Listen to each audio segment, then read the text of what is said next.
সবাইকে নমস্কার।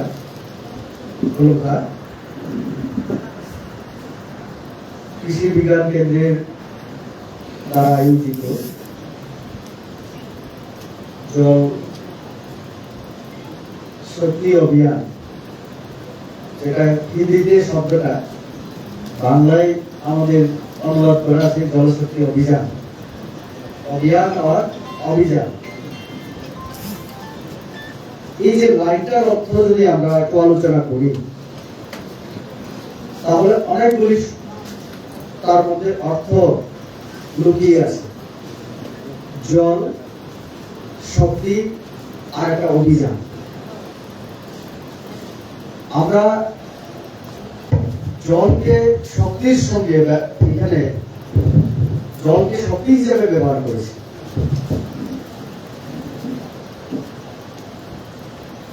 আবার কখনো কখনো আমরা শুনি জলকে সম্পদ হিসেবে ব্যবহার করা হয়। আপনারা নিশ্চয়ই শুনেছেন যে জল সম্পদ মন্ত্র। তখন আমাদের স্বাভাবিকভাবে প্রশ্ন জাগে, জল সম্পদ হয় কিভাবে, জল শক্তি হয় কিভাবে? আমাদের বিজ্ঞানীরা যারা আলোচনা করেছেন, মঞ্চের মধ্যে যারা উপস্থিত, তাদের মধ্যে আমাদের এই কৃষি বিজ্ঞান কেন্দ্রে যিনি অধিকর্তা, মনোজ সিং থেকে শুরু করে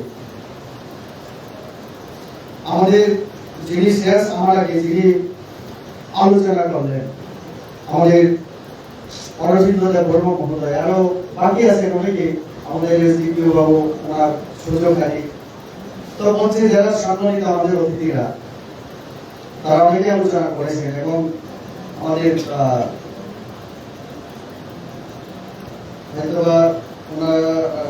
আমাদের প্রণব বাবু, উনি IWMP ডেপুটি ডিরেক্টর, উনিও আলোচনা করেছেন। আমি সবার শুনেছি কিছু কিছু পয়েন্ট যেগুলো আমার জানা ছিল না, কারণ আমি বিজ্ঞানী নই। ওনারা এই ফিল্ডে, ওনারা বিজ্ঞানী। আমি রাজনীতিতে হয়তো মানুষের সঙ্গে চলি, কিন্তু এই লাইনটা আমার না। ফলে যেগুলি আমি জানি না সেগুলো আমি অনেকটা নোট করেছি। মোবাইলে বসে বসে আমি যে টাইপ করছিলাম, আপনারা হয়তো ভেবেছিলেন আমি কিছু একটা কিন্তু আমি ওইগুলি নোট করেছি, যেটা আমরা জানার ছিল না। আমরা সারা জীবন শিখি, সারা জীবন আমরা শিখি, তার জন্য আমাদের শিখতে হয়। তো আমি ধন্যবাদ জানাই আমাদের এই জেলার কৃষি বিজ্ঞান কেন্দ্রকে, কেননা এরকম একটা সাবজেক্ট বিষয় নিয়ে আজকে আলোচনা চক্র, এবং তার সাথে আপনাদের যারা কৃষকরা, আপনাদেরকে সম্মান এবং কিছু সহায়তা করার জন্য ওনারা আপনাদেরকে এখানে কষ্ট দিচ্ছেন।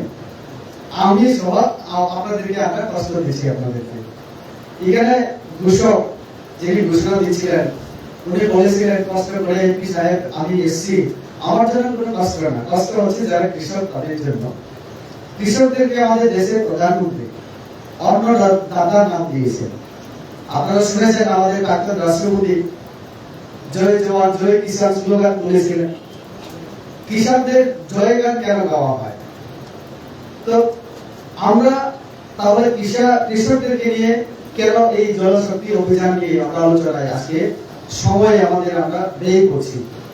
নিশ্চয়ই তার পেছনে একটা উদ্দেশ্য, লক্ষ্য, একটা মহৎ লক্ষ্য আছে।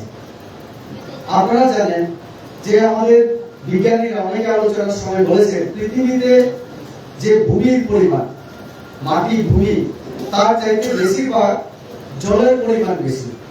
কারণ জলের অংশ বেশি, ভূমির পরিমাণ কম। তাহলে আমাদের জলের অভাব হয় কেন? আমি যদি এক দুইটা উদাহরণ দেই, আমাদের অধিকর্তা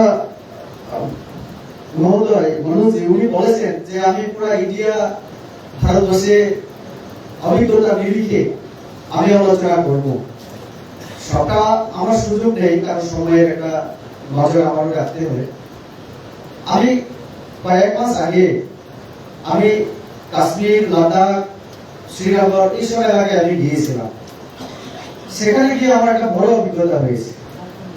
রাজস্থানে গেলে আপনাদের আরো একটা অন্যরকম অভিজ্ঞতা হবে। উত্তর পূর্বাঞ্চলে আসার পরে আরেকটা অভিজ্ঞতা হয়েছে। আমি তার জন্যই বলবো, আমাদের জীবনে জল, জমিন আর জঙ্গল, জল, জমিন, জঙ্গল এবং জীবন, এই যে চারটা শব্দ কিন্তু খুব একে অপরের সঙ্গে সম্পৃক্ত, একে অপরের পরিপূরক।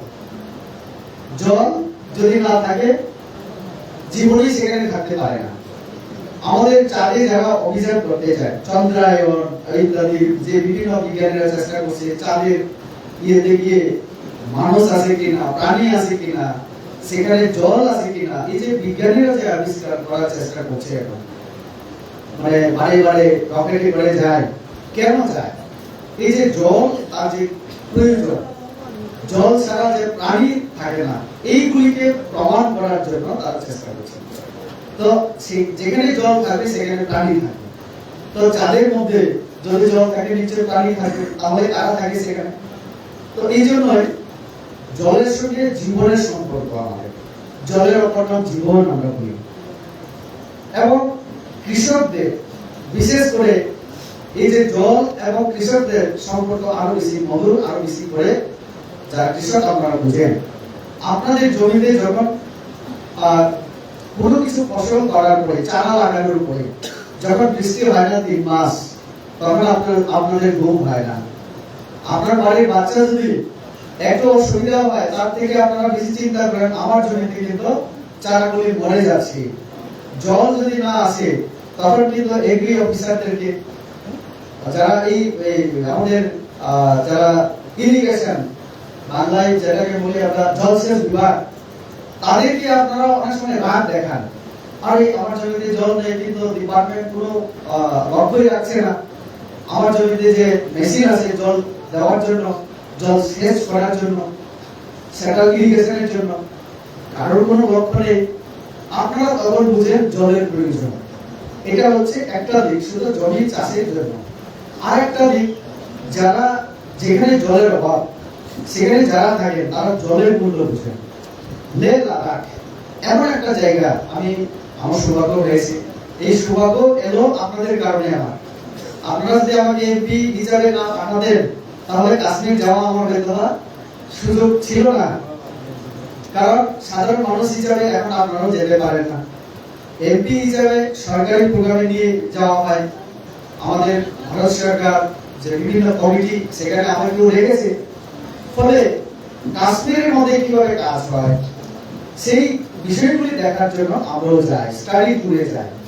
লাদাখে গিয়ে আমি একটু বলি, একটু সময় নিয়ে, যদিও আপনাদের 1 ঘন্টা আমরা অপেক্ষা করিয়েছি, তার জন্য দুঃখিত। কারণ ডিএম এর সঙ্গে আমার একটা কথা ছিল এই জেলা নিয়ে, তো তার জন্য নতুন ডিএম এসে তার জন্য একটা আমরা আলোচনা করলাম। 21 তারিখ মিটিং আবার আমি করবো ডিএম অফিসে, সবাইকে নিয়ে, ডিপার্টমেন্টকে নিয়ে।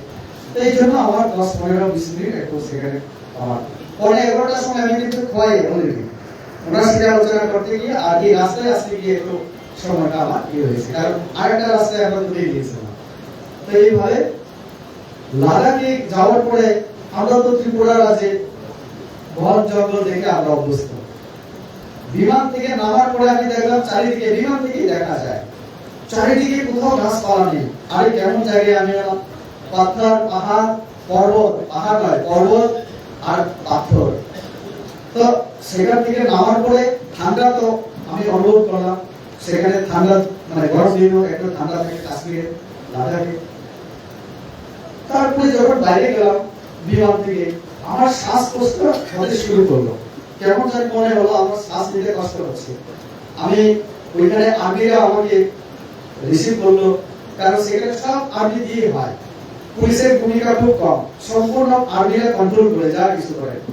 তো প্রোটোকল ছিল আমার, যেহেতু এমপি হিসেবে আমরা গেছি, তো আর্মিরা আমাকে রিসিপশনে নিয়ে গিয়ে একটা যে জায়গায় রুমে বসালেন। আমি বললাম আমার এই দিক্কত, আমার এই অসুবিধা হচ্ছে, ये क्या है? तो उन्हें আমাকে পরামর্শ দিলেন, বললেন স্যার यहाँ অক্সিজেন का कमी है। অর্থাৎ কাশ্মীরের ওই যে লাদাখে অক্সিজেনের একটু অভাব আছে। যে মাত্রায় আমাদের ত্রিপুরার যে অক্সিজেন আমরা পাই, ওই বায়ু বা বাতাস অক্সিজেন ওইখানে নাই, যার কারণে আমার শ্বাস নিতে কষ্ট হচ্ছিল। এরপরে 2-3 দিন থাকার পরে আমার অভিজ্ঞতা হলো জলের একটা বড়ই অসুবিধা। পাহাড়ের উপরে বরফ বললে তারপরে সেখান থেকে বরফকে করে তারা জল ব্যবহার করে। সেখানে লাদাখের মধ্যে বরফকে জমা করে রাখার জন্য আমাদের এখানে যেমন আমরা জলাশয় করি, পুকুরে যাতে জল থাকে বা সরাতে নৌকায় বাদ দিয়ে যেমন জল রাখার ব্যবস্থা করি, সেখানে বরফ যাতে না গলে এবং এই বরফকে গলিয়ে কিভাবে জল করা যায় এই পদ্ধতিতে, বৈজ্ঞানিক পদ্ধতিতে সেখানে জল ব্যবহার খাওয়ার জন্য, স্নানের জন্য এবং ইত্যাদির জন্য ওই বরফ একমাত্র তাদের অবলম্বন। তো সেখানে জল আমার যে বন্ধু জামিয়ান এমপি সেই লাদাখের, আমরা বয়সের কাছাকাছি, আমাদের মধ্যে সম্পর্ক খুব ভালো। তো এই জামিয়ান আমাকে প্রায় সময় বলে যে যখন অক্টোবরের পরে আপনারা যদি বা ছোট সারা নদী যেটাই জল তারা ব্যবহার করে, সেটা সব যেমন অক্টোবর, নভেম্বর, ডিসেম্বর, জানুয়ারি, ফেব্রুয়ারি, মার্চ এই 6 মাস তাদের এখানে বরফে আবৃত থাকে। এপ্রিলের পর থেকে আবার গলতে শুরু করে আস্তে আস্তে 6 মাস কাজও হয় তাদের এখানে 5-6 মাসের বেশি হয় না। তো এই জন্য সেখানে শীত আসার আগে তারা আলু, কপি, জল সমস্ত কিছু তারা জমা মজুর রাখতে শুরু করে। এই মিনারেল ওয়াটার জলের বোতল বড় বড় ড্রামে করে এবং পাইপলাইন যেটা উপরে ট্যাঙ্কি আছে বা সিনটেক্স আছে, ওই পাইপলাইনের জলগুলি সব জমে যায়, বরফ হয়ে যায়। হাতুড়ি দিয়ে সেগুলিকে আঘাত করে করে মানে জলের ফুটা নেওয়ার জন্য চেষ্টা করে গরম করে নিতে হয়। তো একদিক অভিজ্ঞতা আমার সেখানে লাদাখের মধ্যে। যদি আপনারা মরুভূমিতে যান, রাজস্থান ওই সমস্ত ইয়েতে জলের জন্য হাজারো ফুট কুয়া তারা করে, সেখানে জল হয় না। এই একটা কুয়ার মালিক যে হয় সে ওই এলাকার সর্দার, তার কুয়া থেকে টাকা দিয়ে ট্যাক্স দিয়ে জল নিতে হয় স্নান করার জন্য, খাওয়ার জন্য। অর্থাৎ ওইখানে সামাজিক অবস্থা, যার 2টা কুয়া আছে সে এখানে বড় জমিদার, আমার জল আছে সম্পদ। ঠিক আছে, আমি বুঝাইতে পারলাম সবাইকে। তো জল একটা সম্পদ এইভাবে, আর জল এই সম্পদ যেহেতু টাকার যেমন শক্তি আছে, টাকা দিয়ে অনেক কিছু কেনা যায়, টাকা দিয়ে অনেক দেরি কাজ করানো হয় না। যেমন একটা শক্তি, উগ্রপন্থীরা যখন জঙ্গলে যায় টাকা কালেকশন করে টাকা দিয়ে বন্দুক কিনে, এটাকে শক্তি হিসেবে ব্যবহার করে। তো জল একটা শক্তি। আমাদের ব্রহ্মপুত্র নদী, গঙ্গা, যমুনা, সরস্বতী, আমাদের গোমতী, খোয়াই, এই যে জলগুলি আমাদের শক্তি, এটাকে আমরা জলের ইয়েতে ভাগ দিয়ে আমরা দমপুরের মধ্যে আমরা বিদ্যুৎ উৎপাদন করি, এটা একটা শক্তি। অনুরূপভাবে আপনার জমিতে যে জল দেওয়া হয়, এটা থেকে আপনার উৎপাদন হয়, সবকিছু হয়, আপনার সংসার চলে, আপনার ভরণ পোষণ সমস্ত কিছু, এবং আমাদের পুরো দেশ তার উপরে চলে, আপনাদের উপরে আমরা অন্নের যোগান দেয়। তার জন্যই আমাদের নাম রাখা হয়েছে যারা কৃষক, কৃষিকাজ করে যারা। আমিও, আপনারা বারবার হয়তো শুনেছেন, আমি বারবার ভাষণে বলেছি আমি জুনিয়র পুত্র, শুনেছেন হয়তো না। কেন আমি বলি, আমার দাদু ভাই বা আমার বাবার আগে যারা আমার বংশের মধ্যে তারা জুম চাষ কৃষক, একদিকে না তো এক সমতলের কৃষক, এক পাহাড়ের কৃষক। তারা আমাদের কর্পোরেটকে আমরা জুম বলি, খুব আসলে কর্পোরেটে এটাকে বাংলায় জুম করতে গিয়ে আমরা জুমিয়া বলি। তো আমরা এই ভোগবার যারা করে ভোগবার বলি আমরা, তো তারও কৃষক। তো এই জায়গায় আমরা দেখি জল আমাদের জীবনের সব থেকে বড়। আর আমাদের এখানে অনেক দিদিরা, মাসিরা, আমার মায়ের সমান যারা মহিলারা আছেন, আপনারা সব থেকে জলের গুরুত্ব বুঝেন পুরুষদের থেকে। আপনাদের যখন 1/2 কিলোমিটার কোনো জায়গায় ওয়াটার সাপ্লাই মেশিন বসানো হয়, আপনার বাড়ি থেকে দূরে হয়, 3 কলস যখন জল আনতে হয় মাথায় করে ইয়েতে করে, তখন আপনারা বুঝেন জলের মূল্য কত। আর জলের জন্য আমাদের রাস্তা রোকা আন্দোলন হয়, কলসি হাতে নিয়ে রাস্তায় বসে যান, কেন যান? এই জলের জন্য। কিন্তু আমরা অবহেলায় কি করি, আমার ঘরের বাচ্চা ছেলে, তাকে আমার শিখাতে হয় বাচ্চা এই যে বয়স থেকে। কেন আমরা শিখাই? যাতে এই সম্পর্কে সে সচেতন হয়। আর আপনাদেরকে নিয়ে আজ এখানে এই জন্য আমরা বসলাম যাতে আপনারা আরেকটু সচেতন হন। এমনিতেই আপনারা জানেন আমাদের থেকে জলের গুরুত্ব, কিন্তু তারপরে যদি আলোচনায় আমরা আরো বিভিন্ন বিষয়গুলি, নতুন নতুন বিষয়গুলি বিজ্ঞানীদের দ্বারা বা যারা এই সব জানে বেশি করে তাদের মাধ্যমে যদি আমরা আরো প্রচারে যাই, সবার মধ্যে নিয়ে যাই, তাহলে এই সম্পর্কে আমাদের সচেতনতা আরো বেশি করে থাকে। তার জন্য আমরা জলের উপরে আজকে জল শক্তি অভিযান নামে আমরা এই কর্মসূচি পালন করছি।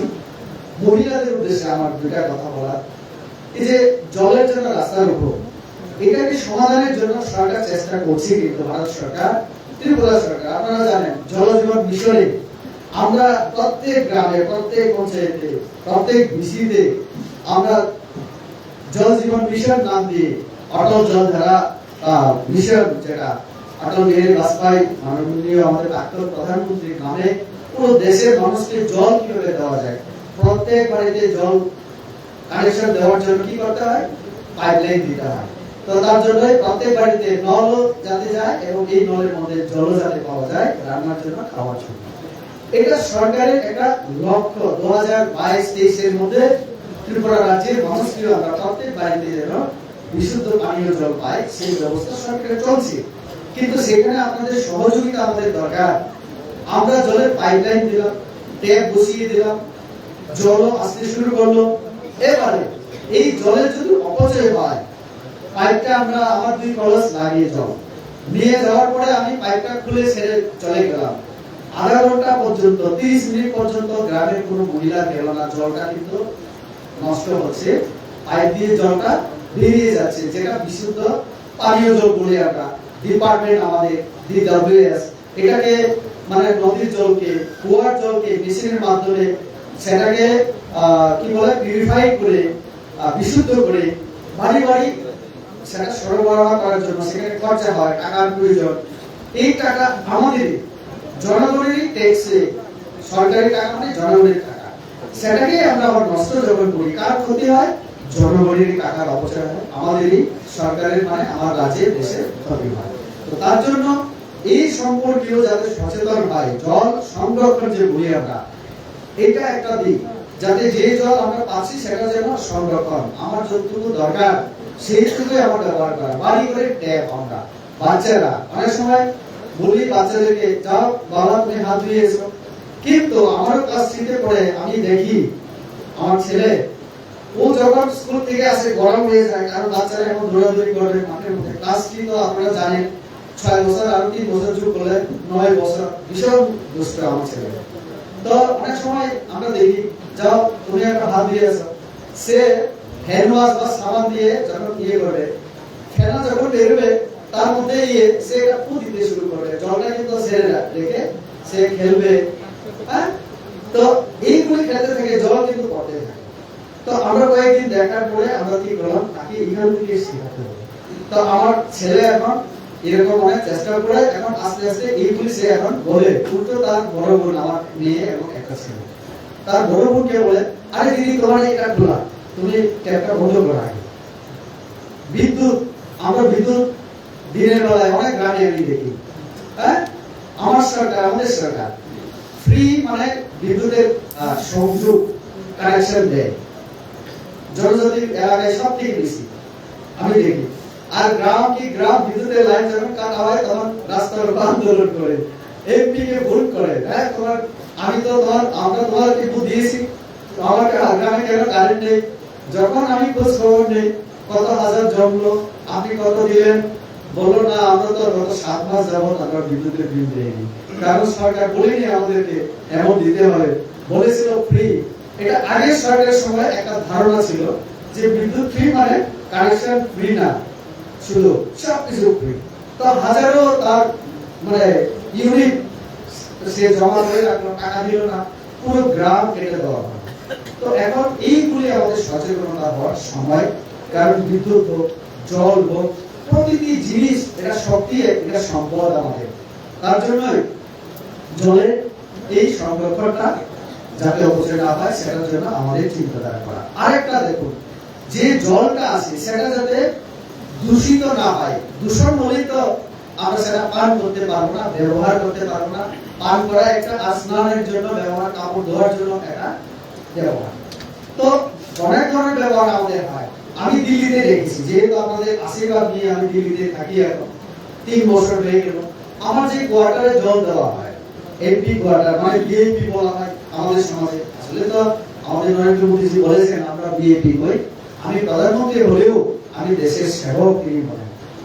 তো আমরা এখন আগের মতো চলতে পারি না, কিন্তু আমার কোয়ার্টারের মধ্যে যে জলের সিনট্যাক্স বা জলের যে ড্রামগুলি দেওয়া হয়, এটা খুব পরিষ্কার পরিচ্ছন্ন রাখার চেষ্টা করা হয়, জলও পরিষ্কার দেওয়া হয়। আমি আমার পাশের অন্যান্য জায়গায় যখনই আমি যাই, কারণ দিল্লি বিধানসভা নির্বাচনের সময় আমাদের পার্লামেন্ট সেশন 9টা 10টা রাত পর্যন্ত চলে।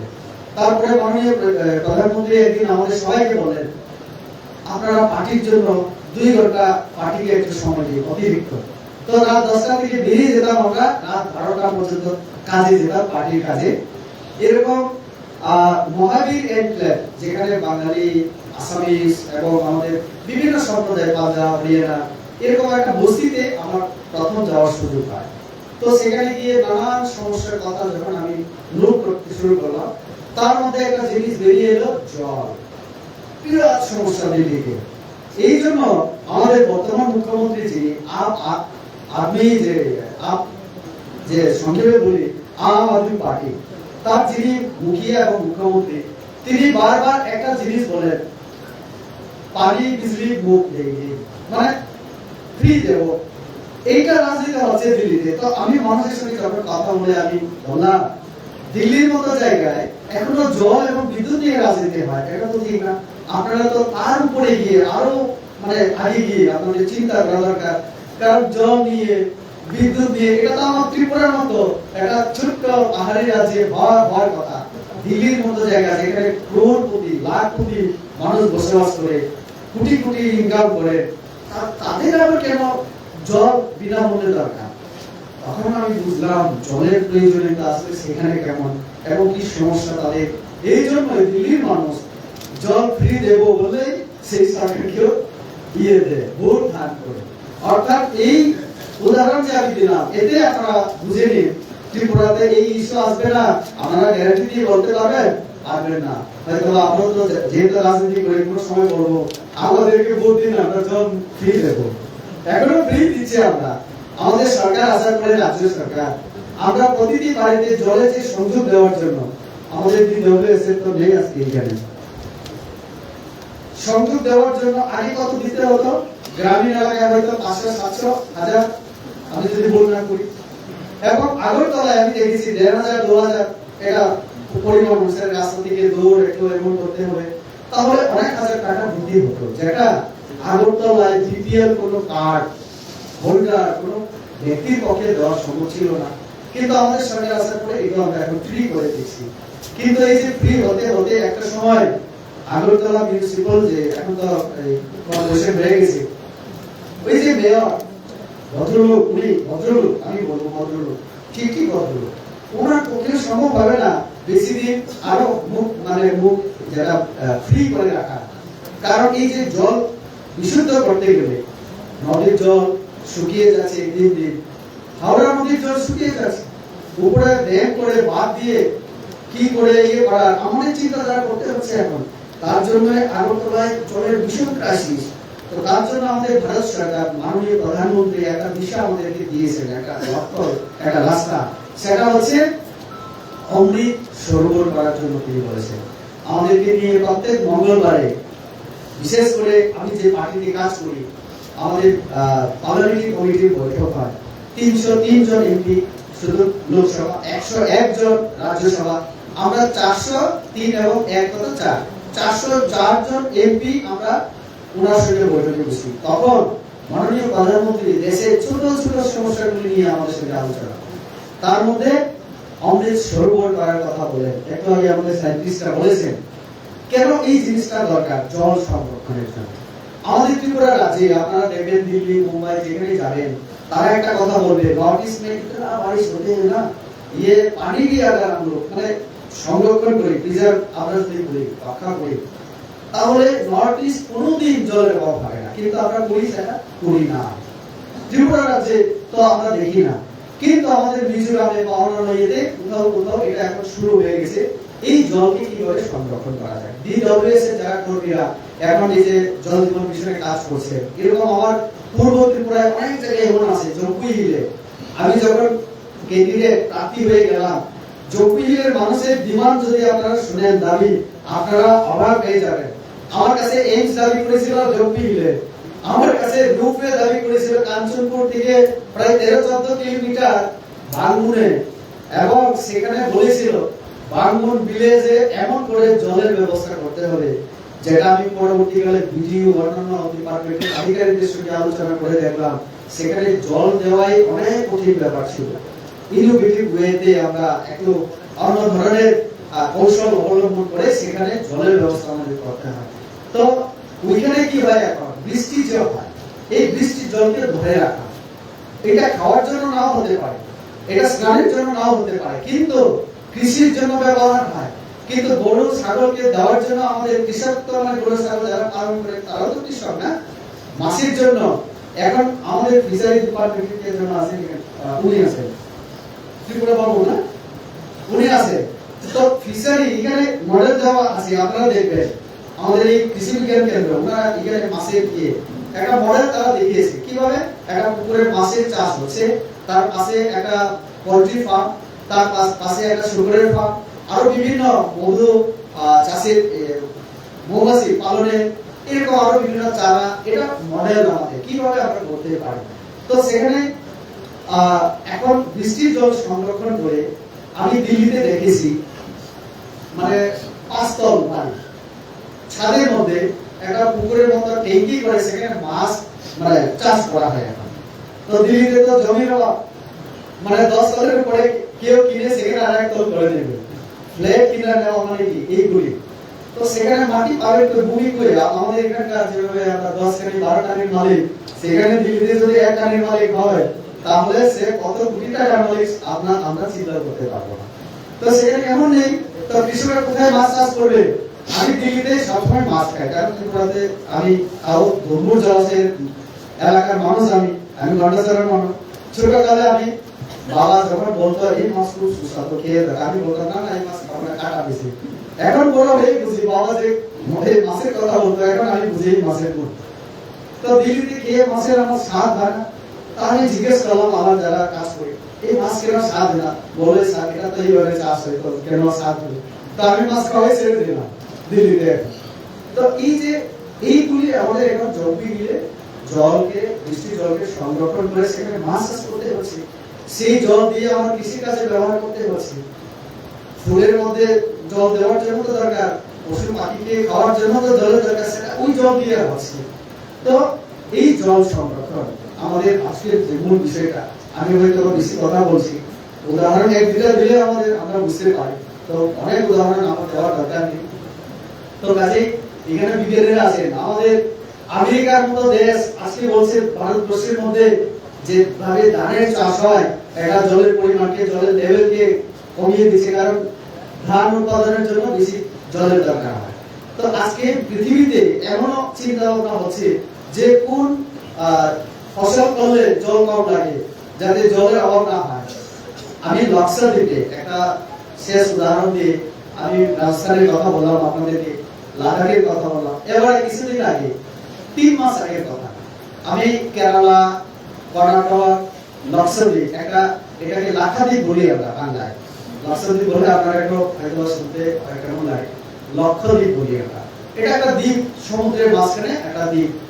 সেখানে আমি যদি বর্ণনা করি 34 না 37 মানে 34 থেকে 37টা ছোট ছোট দ্বীপ আছে, তার মধ্যে শুধু 10টা দ্বীপের মধ্যে মানুষ আছে।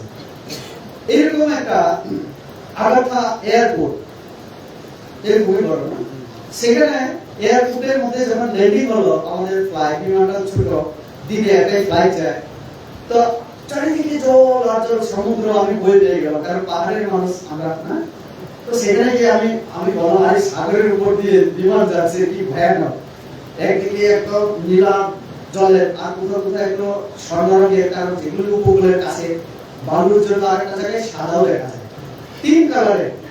তো ল্যান্ডিং যখন হলো তখন জল খাওয়ার জন্য ইয়ে করা হলো, এই করা হলো, সেখানে সব জায়গায় লিখে আছে, মানে ইংরেজিতে সেভ ওয়াটার, এরকম বিভিন্ন জায়গায় লেখা আছে জল বাঁচাও, মানে সংরক্ষণ করার কথা।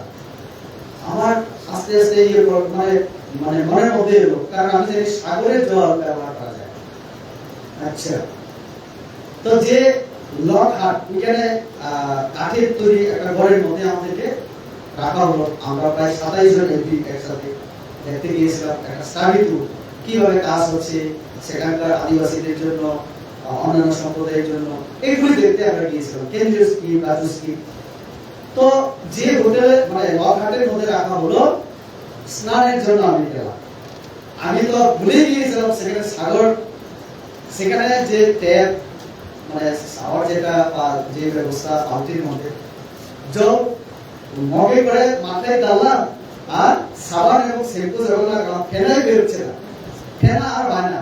আমি বললাম আমার চুল তো শক্ত হয়ে গেল, কি মুহূর্তের মধ্যে আমার মনে হলো আচ্ছা এটা সাগরের জল, লবণের পরিমাণ বুঝি। যখন জল দিলে মুখে একটু দিয়ে হলো মানে লবণের যে লবণাক্ত, তো আমি স্টাফদেরকে ডাকলাম, আমি বললাম কি জল এখানে এমন, আমি ইয়ে পরে আমাকে মিনারেল ওয়াটার দিল, যেটা খাওয়ারের ব্যবস্থা, বড় 2 লিটারের 3 বোতল দিল, স্যার এটা দিয়ে কোনো স্নান করে গেল। তো আমি এই যে খাবারের জল দিয়ে আমার স্নান করতে পারবো, পুরো চুল মানে দাঁড়িয়ে গেছিলাম। তো 2 দিন 3 দিনের মতো ছিলাম। একটা জলের বোতল যেটা আমরা এটা 10 টাকা বোঝায় আমাদের এখানে, সেখানে 20 টাকা, 30 টাকা, 40 টাকা, 50 টাকা হয়। এবং করোনার সময় আমরা তো ওষুধের জন্য, খাওয়ার জন্য হাহাকার আমাদের হয়েছিল না। আমাদের ত্রিপুরা যে আমরা ক্লাব, এনজিও, পার্টি, বিভিন্ন সংস্থা থেকে সরকারি বেসরকারি আমরা 1 কেজি চাল, 1 কেজি আলু দেওয়ার ব্যবস্থা করেছি। ওই লাক্ষাদ্বীপের মধ্যে মানুষ জল দান করেছে, জল, চাল না। কারণ বাইরে হেলিকপ্টার চড়েনি, ব্যবসায়ীরা যায়নি, টুরিস্ট যারা বাইরে থেকে যায়, হোটেল বন্ধ ছিল, ইনকাম বন্ধ ছিল, জল কিনে খাওয়ার পয়সা তাদের ছিল না, তার জন্য তারা জল দান করেছিল। তো এর থেকে হয়তো আমি বুঝাতে পারলাম কিনা জানি না, আপনারা বুঝবেন লাদাখে শীতকালে কি অবস্থা, রাজস্থানে সারা বছর জলের একটা নিচে জল, কারণ মরুভূমি সেখানে, তার জন্য আরেকটা সমস্যা। আর লাক্ষাদ্বীপ চারিদিকে সমুদ্র, আমরা তো সমুদ্র দেখলাম, কিন্তু সেখানকার জল আপনারা ব্যবহার করতে পারেন না। তার জন্য আমাদের বিজ্ঞানীরা যেটা বলে, পৃথিবীতে জলের পরিমাণ 7 ভাগের হয়তো 5 ভাগ হবে 2 ভাগ জল, কিন্তু এই জল আমাদের ব্যবহারযোগ্য না। আবার যে জল ড্রেনের, সেটা জীবাণু আছে সেখানে, আমরা জল পান করতে পারি না। কিন্তু বড় বড় শহরে এখন ড্রেনের যে পাইপ লাইনের, আমরা যে হাত ধুই বেসিন বলি না, এই বেসিনের জল এটাকে একটা জায়গায় জমা করে সেটাকে পরিষ্কার করে ফুলের বাগানে, কারণ বেঙ্গালুরু শহরে আপনারা যদি যান, কর্ণাটক, গোলাপের চাষ সব থেকে আমি যতটুকু জানি কর্ণাটকে বেশি হয়, উদ্যান বেশি। তো সেখানে এরকম জলকে ওই ফুলের বাগানে বিভিন্ন উদ্যানে ব্যবহার করা হয়। আমাদের এখানে উদ্যানের ডিরেক্টর আছে, উনি বুঝবেন এটা। মানে এখন কৃষকরা বুঝে আমরা যে জল হাত ধোয়া, ইয়ে করা, এইগুলি রেখে এটাকে আবার নিয়ে ফুলের বাগানে ব্যবহার করতে হচ্ছে এই জলের অভাবের জন্য। কাজে আপনারা চিন্তা করুন, ত্রিপুরা রাজ্য, আমরা আমাদের মহারাজ বলেছেন ভগবানের আশীর্বাদ পুষ্ট আমাদের এই রাজ্য, আমরা আশীর্বাদ পেয়েছি কি প্রাকৃতিক সম্পদে ভরপুর। এখানে বন জঙ্গল আছে, যে বন আমাদের অক্সিজেন দেয়, যে বন আমাদের বৃষ্টি দেয়, ঠিক আছে না? তো লাদাখে বৃষ্টি তার জন্য হয় না, বছরে হয়তো 1 দিন নাকি বৃষ্টি হয়, তাও পরিমাণ এমন মাটি ভিজতে না। তো এখানে এই বন থাকার কারণে আমি যেটা বললাম যে জল, জঙ্গল, জমিন, এই 3টা আমাদের এত মূল্যবান জীবনে। তো এই যে জঙ্গল আছে আমাদের এখানে, জঙ্গল আমাদের অক্সিজেনও দেয়, বৃষ্টিও দেয়। তো এই ত্রিপুরা রাজ্য যে কোনো একটা সময় জঙ্গল শেষ হবে না, জল শেষ হবে না, আমরা বলতে পারবো। তার জন্য আমাদের নতুন প্রজন্ম, আপনারাও চিন্তা করে দেখুন, আপনার বয়স যদি 50, 60, 70 এরকম কেউ থেকে থাকে, ঠিক 30 বছর আগে কথা ভাবুন, এই নদীগুলি জলের স্রোত কেমন ছিল, কত মানে জল, কত ইয়ে। আমিও দেখেছি, আমি আমার এই বলেছি, আমি তো দুর্মুর জলাশয়ে আমরা সাঁতার কেটে কেটে বড় হয়েছি। গন্ডাছড়া যেটা নদী একটা ছোট রাইমা এবং শর্মা মিলে আমাদের ঘুমুন্দি, সেখানে আমি ছোটবেলা থেকে দেখছি যে জল এখন নেই। আমাদের জুম চাষ করতে করতে বন ধ্বংস করতে করতে আমরা এখন বৃষ্টি আমাদের গন্ডাছড়াতে সারা বছর হতো আগে। অক্টোবর কি নভেম্বর ডিসেম্বরে মাঝে মধ্যে বৃষ্টি হয়, গত বছর কিন্তু আমাদের নভেম্বরে বৃষ্টি হয়েছে। আমি দিল্লিতে ছিলাম কিন্তু প্রত্যেকদিন কারোর সঙ্গে কথা হয় তখন বুঝি। কাজে এই বৃষ্টি জল এটাকে সংরক্ষণ মানব সম্পদাকে বাঁচিয়ে রাখা আমাদের খুব কষ্ট হবে আগামী দিনে। আমাদের কেউ বলেছেন যে দ্বিতীয় বিশ্বযুদ্ধ আমরা দেখেছি, প্রথম বিশ্বযুদ্ধ দেখেছি, দ্বিতীয় বিশ্বযুদ্ধ তেলের জন্য হবে না, জলের জন্য হবে। এটা একদম বাস্তব। কারণ চীন এবং এই যে আপনারা দেখছেন তো মানে বিভিন্ন তার প্রতিবেশী রাষ্ট্রগুলিকে তার মানে যে শক্তি সে প্রদর্শন করে। কেন? কারণ সমুদ্র তার দখল করতে হবে, সমুদ্রের মৎস্য সম্পদ বিভিন্ন কারণ জল নিয়ে এখন যুদ্ধ হবে। সমুদ্রের সীমানা নির্ধারণ হয়, আকাশ সীমা নির্ধারণ হয়। আমরা এখান থেকে যদি দিল্লিতে যাই বাংলাদেশের উপর দিয়ে যাই, বাংলাদেশকে আমাদের বিশেষ পারমিশন নিতে হয়। বাংলাদেশ যদি আমাদের এখন বন্ধু রাষ্ট্র না হতো, বলবে না ত্রিপুরার বিমানগুলি আমার দেশের উপর দিয়ে যেতে গেলে ট্যাক্স লাগবে। আমরা ট্যাক্স দিয়ে আমরা অনেক কিছু এনেছি।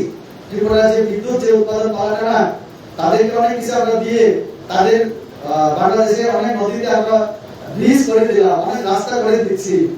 হ্যাঁ, তো কাজে আগামী দিনে এই যে জলের জন্য আমাদের রাজনীতি হবে, যুদ্ধ হবে, সমাজের মধ্যে বিশৃঙ্খল অশান্তি। কাজে এই জল তার জন্য অনেক অনেক প্রয়োজন। এই জন্যই এই যে আপনারা যারা অন্নদাতা, আপনারা অন্নদাতা হতে পারবেন না তখন আপনারা নিজেরাই চাইবেন, আপনারাও তখন গ্রহীতা হবেন। কিসের জন্য? জলের গ্রহীতা। কেউ দান করবে আপনাদের দিতে হবে। তো এটা যেন না হতে হয়, এই জন্য আমাদের আলোচনা। এই জন্য शायद इनको तो समझ में नहीं आया होगा क्योंकि बांग्ला में मैंने डिस्कशन किया और मैंने इसीलिए किया ताकि सभी को समझ में आए। तो सबाई के आबारो আমার অনেক অনেক ধন্যবাদ এবং নমস্কার জানিয়ে আমার কথা